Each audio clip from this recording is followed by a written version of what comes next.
Get ready for the dictation. 10 seconds. 5 seconds. Start.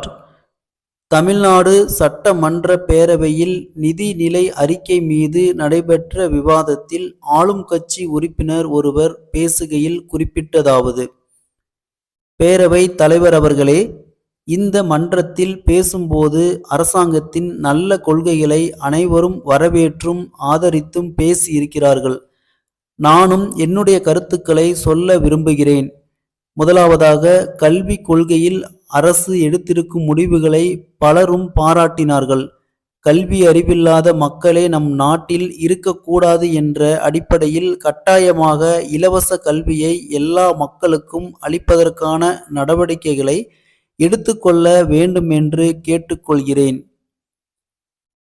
ஒவ்வொரு கிராமத்திலும் உள்ள பிள்ளைகள் எழுத்தறிவு பெற ஆரம்ப பள்ளிகளை ஏற்படுத்த வேண்டும் என்று கேட்டுக்கொள்கிறேன்.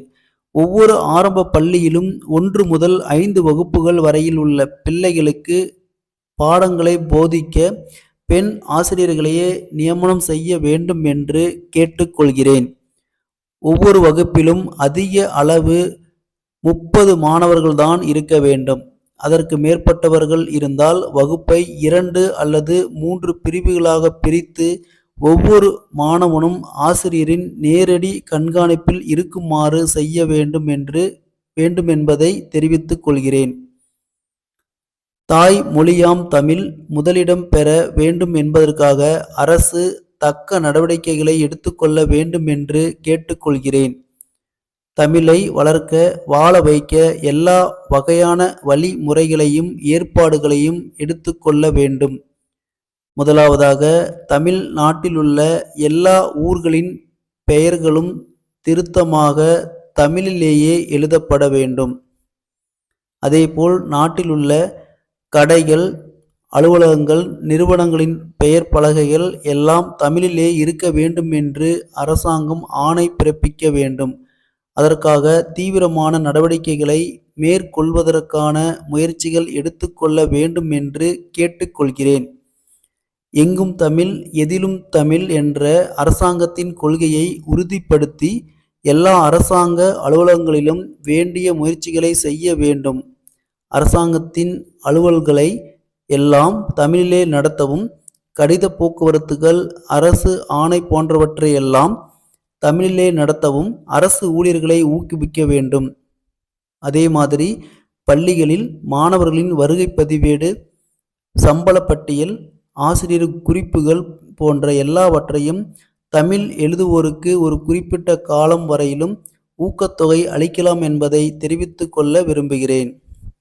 அடுத்து, கல்வி பயிலும் ஏழை குழந்தைகளுக்கு பாட புத்தகங்கள், நோட்டு புத்தகங்கள், எழுது கருவிகள் போன்றவற்றை இலவசமாக வழங்குவதற்கான ஏற்பாடுகளை அரசாங்கமே செய்து தர வேண்டும் என்று கேட்டுக்கொள்கிறேன்.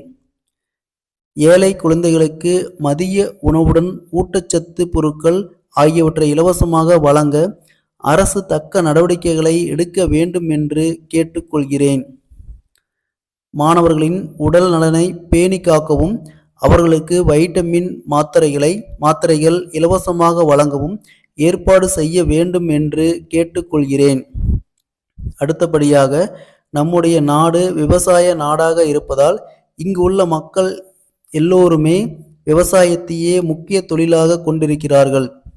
ஆண்டில் ஒரு சில மாதங்களுக்கு தான் அவர்களுக்கு வேலை கிடைக்கிறது. மற்ற நாட்களில் வேலை வாய்ப்பின்றி மிகவும் கஷ்டப்படுகிறார்கள். இங்கே கிராமப்புறங்களில் பெரிய பெரிய தொழிற்சாலைகள் ஏதுமில்லை. ஆகவே தொழில் பேட்டைகளை ஆங்காங்கு உருவாக்கி பல தொழில்களில் பயிற்சி அளித்தால் தொழில் வளர்ச்சி பெருகும். மக்களுடைய வாழ்க்கை தரமும் உயர்ந்து காணப்படும். மேலும் அவர்களுக்கு மிக மிக தேவையான உணவுப் பொருட்கள் மற்றும் அத்தியாவசிய வீட்டுப் பொருட்கள் கிடைக்க வழி செய்ய வேண்டும். விவசாயிகளுக்கு தேவையான தரமான விதை, உரம், பூச்சிக்கொல்லி மருந்துகள் போன்றவற்றை எளிதில் கிடைக்க ஏற்பாடுகளை செய்ய வேண்டும் என்று கேட்டுக்கொள்கிறேன். ஸ்டாப்.